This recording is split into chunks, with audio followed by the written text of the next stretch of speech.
Hi everyone, my name is Keon and I am a master student at the American University. I made this video to help students and researchers to create a three-dimensional vertical axis wind turbine by the help of AutoCAD and ANSYS Fluent.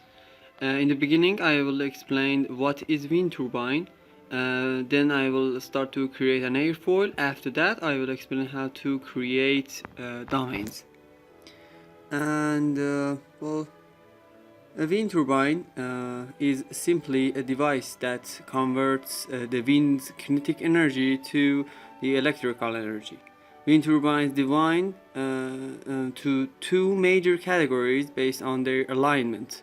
Horizontal axis wind turbines, or HAWTs, are the most popular and usable devices that their rotation axis and the wind direction are in the same orientation. As you can see here. And conversely, another type of the wind turbine, which its rotation axis is perpendicular to the wind direction, is called vertical axis wind turbine, or VAWT. As you can see here, we have both HAWT, Savenius type, and Darius H type wind turbines. Now, if I'm going to create a VAWT Darius H-type wind turbine, I need a profile of that airfoil. First of all, let me open an article which has both experimental and numerical data, so we can have a source for comparing and checking the authenticity of our model. As it is mentioned here, NACA 21 is airfoil profile. For creating NACA 21, we should Google NACA 21, and by the help of airfoil tool, we can have the airfoil profile.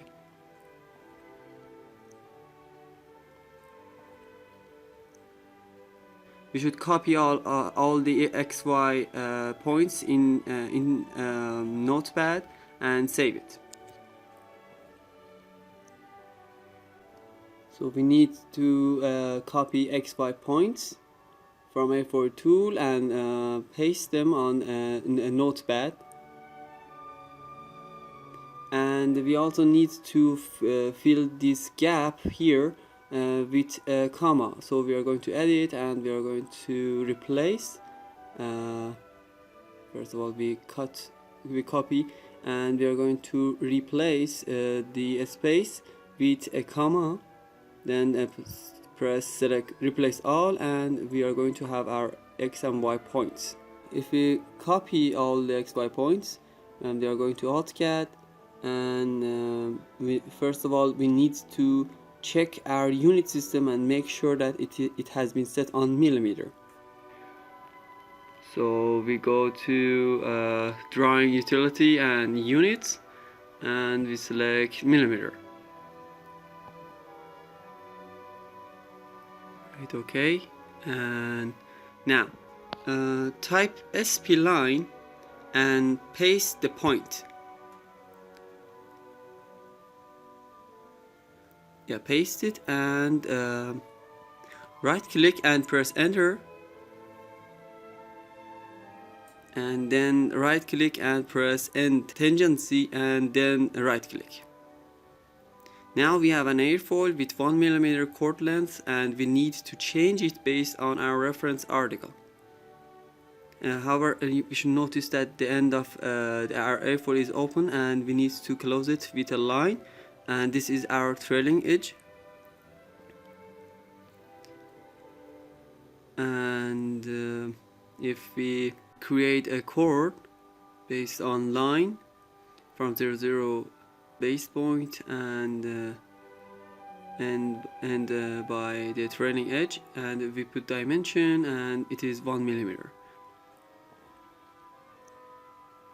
So we have an airfoil with 1 mm length chord, and as it is mentioned in page 8, chord length is 265 mm. So I create a line from 0.0 as base point to midpoint of trailing edge. So I put a scale and select all the points, and scale it 265. So now we have an airfoil with the 265 millimeter chord length. So now select all points and move from the midpoint of the chord and move it to 0.0 as a base point. And we need to check turn off the grid and check the restrict cursor or orthogonally, and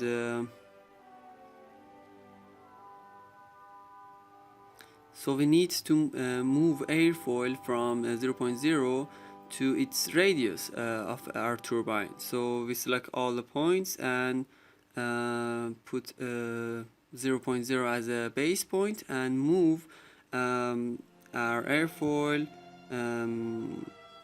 1000 millimeter as it is mentioned in the article. And so we need to create and copy the airfoil to create our model. And we select rotation here, and we select all the points of our airfoil, press enter, select 0 and 0 as a base point, and type C, not caps, the regular C, and press enter and type 180 to create another airfoil as a symmetrical to the former one. And now we have actually two airfoils as it is mentioned in the article for creating a VWT. Now we need to create hub or a rotational domain. So we create a circle with the radius of 500 millimeter, which is 1.5 D.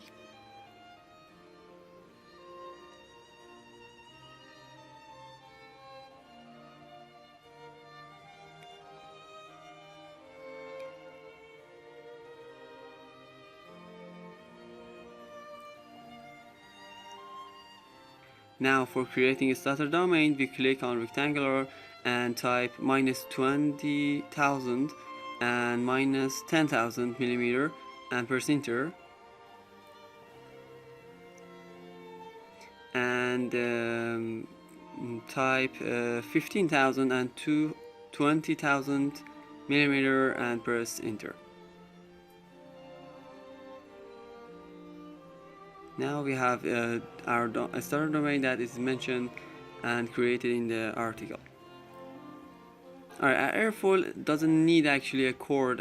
We just need it for the dimensions thing, and we click on them and delete them to create our airfoil. One more important thing is our trailing edge and the dimensions that we will need for future meshing and Fluent setting. So we will create another notepad, and we will write our trailing edge and the airfoil position. The trailing edge is 1.1513 millimeter. Our center of the first airfoil is 0, 1000 millimeter, and the center of the second airfoil is 0, -1000 millimeter. This is our two-dimensional geometry, but for creating regions we need to copy and move them from 0.0 as a base point to 30,000 millimeter away for creating our starter domain. So we delete airfoils. Now we have just a starter and the outer layer of our hub. And if we go to visualize and select conceptual, we can easily go to home and draw select region, the hub, the outer layer of the hub as a region, and we again go to press region and we create the starter domain as another region. So we go to 3D tool and press subtract, select starter domain and press enter, and again select hub and press enter. So we create a starter domain that the hub region has been removed from it. So now we go and copy airfoil and hub to their true position at 00 point by transferring them 30,000 millimeter. And if we press, if our VOB 2D wireframe, we can select region again and create a hub as a region, and we can create airfoils, but we need to be aware that the trailing edge is consisting of the airfoils. So press enter. This is an airfoil and the second airfoil, and select the second airfoil as another region. If we go to visualize and select conceptual, we will find our airfoils, hub and starter domain. So we go to subtract and press hub, and then press enter, and select the airfoils and press enter to remove the airfoil from the hub. So now we actually are creating the fluid around airfoil. So in our case, we actually don't simulate the solid, and we analyze and the aerodynamic around the airfoil and the fluid of it.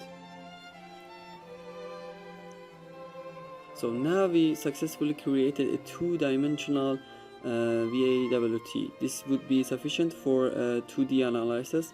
But for creating a 3D, we go to 3D tools and select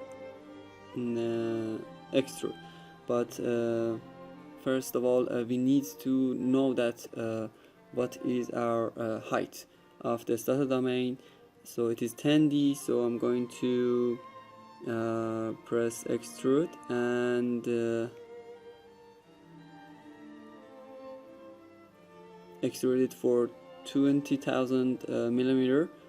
So I'm going to visualize and 2D wireframe to have a good vision toward the hub and airfoils. As it is mentioned in this article, it is 0.2 meter gaps between the top and the bottom of the airfoil. Based on the article, the hub height is 1600 millimeters. So if we want to put the center of the VAWT as 0.0, we need to transfer starter domain minus 10,000 millimeter in the Z direction, and the hub for minus 800 millimeter also in the Z direction.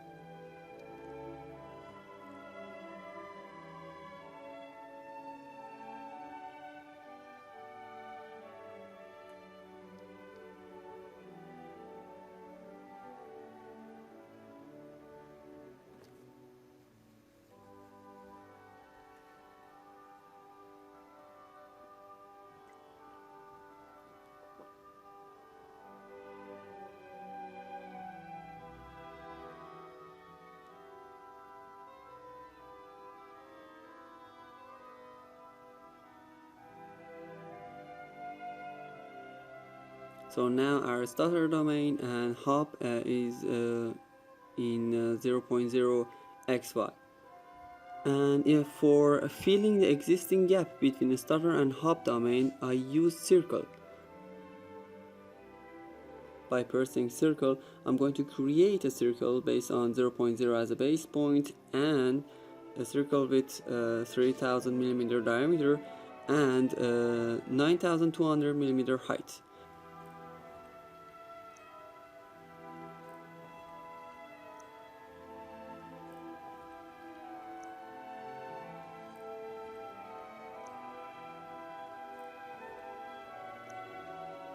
And I'm going to copy the existing circle and to the bottom of the wind turbine to create another cylinder to fill the gap between starter and hub.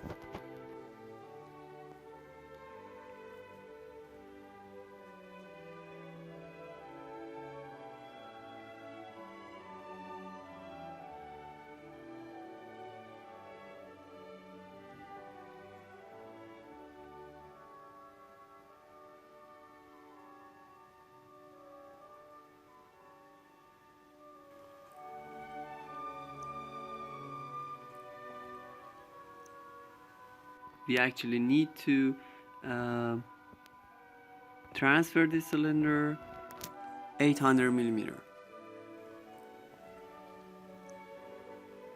between and we select union and press the starter domain and two cylinders and press enter. So this is how we filled the gap between the starter and hub. So for creating the airfoils, we need to actually extrude we actually need to create a circle as a 0.0 as a base point, and again 3000 millimeter diameter and 200 millimeter height. And again this is the exact thing that we did for starter domain. We are going to create and move this cylinder. It had 200. We need to actually move 600 millimeter more. Again, we copy this cylinder and move it to the other side of the hub and transfer it 1400 millimeter.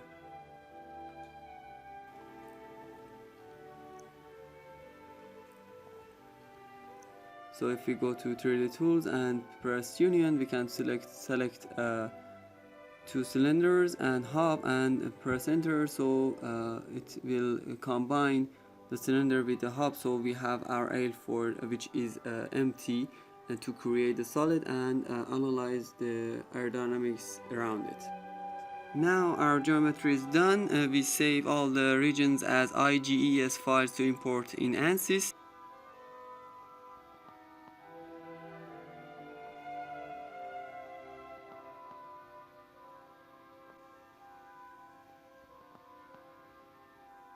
So if we open ANSYS and we go and create a fluid flow Fluent and create a design modeler and import our IGES file,